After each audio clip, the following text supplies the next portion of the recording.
네, 김영환입니다. 같이 말씀 묵상하겠습니다. 여러분, 불신자와 결혼을 해도 괜찮을까요?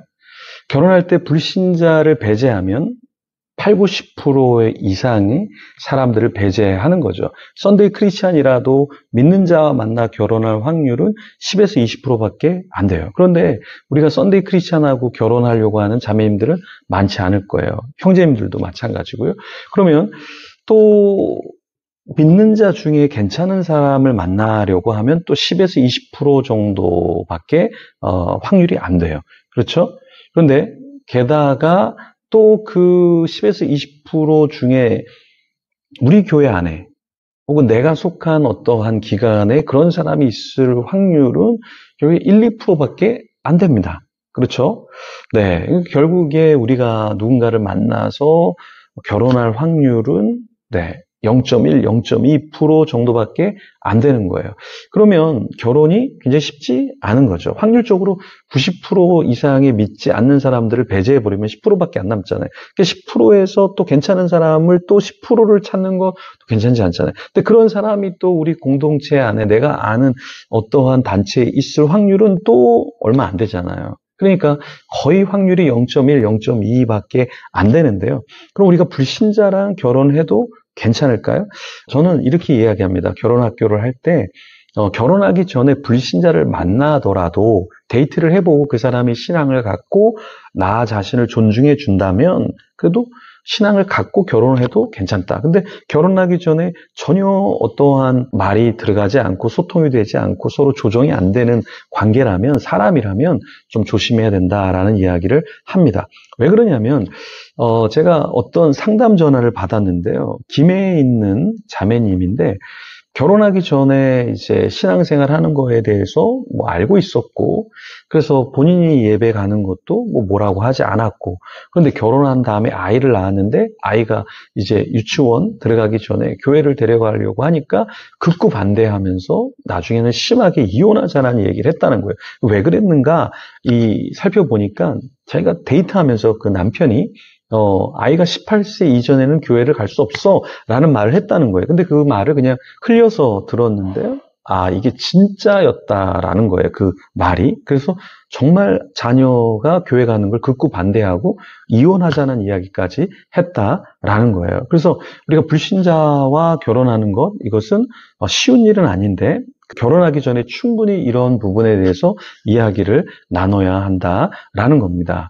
자, 오늘 본문에 창세기 6장 1절에서 8절에 보면은 하나님이 누군가를 만나서 사는 거에 대한 이야기를 하십니다. 근데 하나님이 어떤 것을 염려하실까요? 자, 먼저 1절에서 3절 말씀 읽어보겠습니다. 사람이 땅 위에 번성하기 시작할 때 그들에게서 딸들이 나니 하나님의 아들들이 사람의 딸들의 아름다움을 보고 자기들이 좋아하는 모든 여자를 아내로 삼는지라.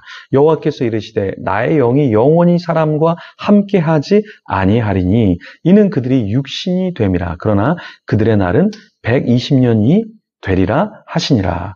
자, 여기 보면 사람이 땅 위에 번성하기 시작했어요.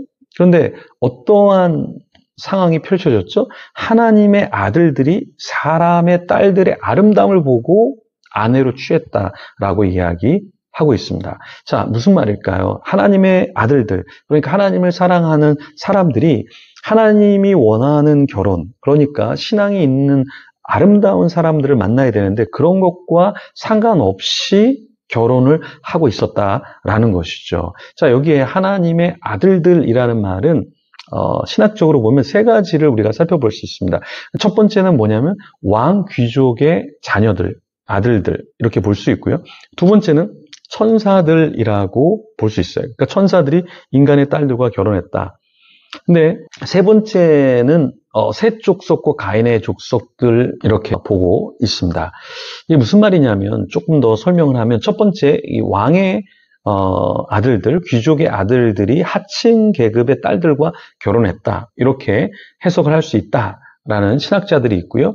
두 번째는 이제 천사들 그리고 인간의 딸들이 결혼했다. 그래서 거기서 나온 것이 네피림.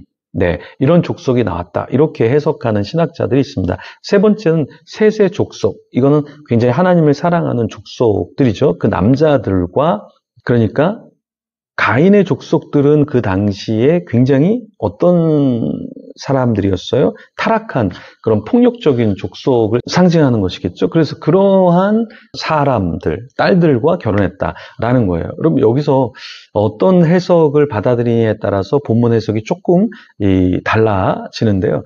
킨덜이라고 하는 신학자는 하나님의 아들들을 가인의 아들들과 대항해서 셋의 아들들로 볼 수 있다 이렇게 이야기했습니다. 그러니까 하나님의 아들들이 누구냐 그랬을 때 하나님을 경외하는 셋의 아들들이다. 근데 누구와 조금 다른 가인의 아들들과는 조금 다른 하나님을 경외하는 자들로 봤다라는 것이죠.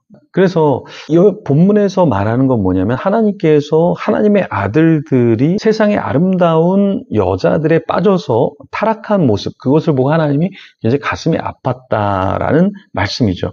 그러면 주님께서 우리를 보실 때 우리가 결혼하는 거 혹은 사업을 하는 거 우리가 뭔가 할 때 세상적인 것에 빠져서 무엇인가 하면 하나님이 굉장히 가슴 아파하신다라는 말씀이죠.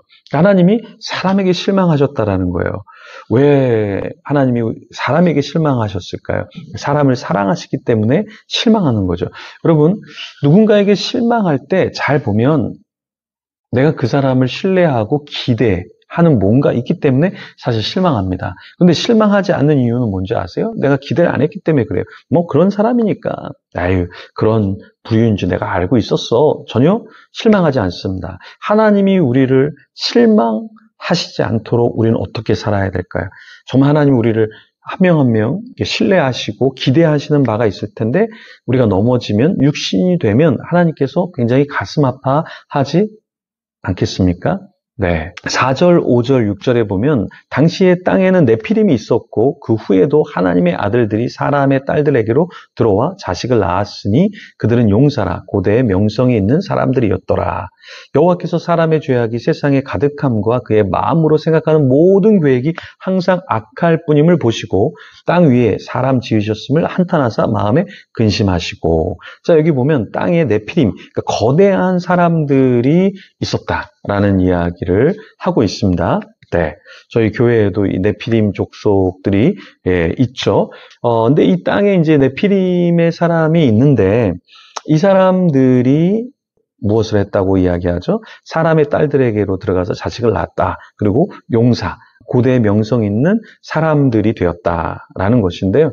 여기서 말하는 것은 그냥 잘 결혼하고 어떤 피지컬, 육체적으로 굉장히 괜찮은 사람들을 낳았다. 이게 칭찬하는 것이 아니라 이게 하나님이 보실 때 좀 걱정이 되는 결혼, 이것을 이야기하는 거죠. 그러면서 하나님께서 사람을 보니까 사람의 죄악이 세상에 가득하고 그 마음이 생각하는 것이 계획이 굉장히 악하다. 이렇게 하나님이 느끼시고 볼 수 있었다라는 것이죠. 그래서 하나님이 어떻게 하십니까? 6절에 보면 땅에 사람 지으셨음을 하나님이 한탄하셔요. 그래서 하나님이 심판을 결국에 생각하게 되신 것이죠. 그래서 이 노아의 심판이 이제 있게 되는 거잖아요. 그런데 하나님이 이 땅을 쓸어버리겠다 이렇게 하나님이 생각하셨을 때에도 하나님의 사람이 있었다는 거예요. 8절에 보면 하나님이 뭐라고 말씀하시냐면 그러나 노아는 여호와께 은혜를 입었더라. 성경이 이렇게 말하는데요. 그러한 죄악이 있고 세상에 넓은 길을 가는 사람들이 있을 때 좁은 길을 가는 노아, 그 노아를 보고 하나님께서는 굉장히 기뻐하셨다라는 거예요. 여러분 맞습니다. 세상이 볼 때는 우리는 가난한 자이고 우리는 무명한 자이고 세상이 볼 때 우리는 힘이 없는 자이고 그런데 하나님께서 우리를 보실 때는 그래 세상적이지 않아서 좋아 순수해서 좋아 그래 욕심 부리지 않아서 좋아 난 너 때문에 기뻐 난 너 때문에 즐거워 하나님이 우리를 보시고 한탄을 하는 것이 아니라 기뻐하신다라는 겁니다. 여러분 개인적으로 더 많은 돈을 벌 수 있는 사람도 있어요. 그런데 그 길을 가지 않고 주의 길을 가는 사람들이 있습니다. 묵묵히 부르신 자리로 나아가는 사람들이 있어요. 음악을 하는 사람, 미술을 하는 사람, 그렇죠. 선교사, 목회자. 여러분 돈을 쫓는 사람이 아니라 내가 가야 하는 길을 쫓는 그런 사람들이 있죠. 여러분은 어떻습니까? 돈이 안 돼도 돈이 안 돼도 그 자리에 머무는 사람, 그 사람이 하나님의 사람입니다. 돈을 쫓는 것이 아니라, 명예를 쫓는 게 아니라, 편의를 쫓는 것이 아니라 하나님이 부르신 그 길을 쫓는 저와 여러분이 되기를 소망합니다. 오늘도 그 부르심의 자리로 달려나가서 행복하게 사는 저와 여러분이 되기를 간절히 축원합니다. 그런 자가 되도록 같이 기도하며 하나님 앞에 나아가겠습니다.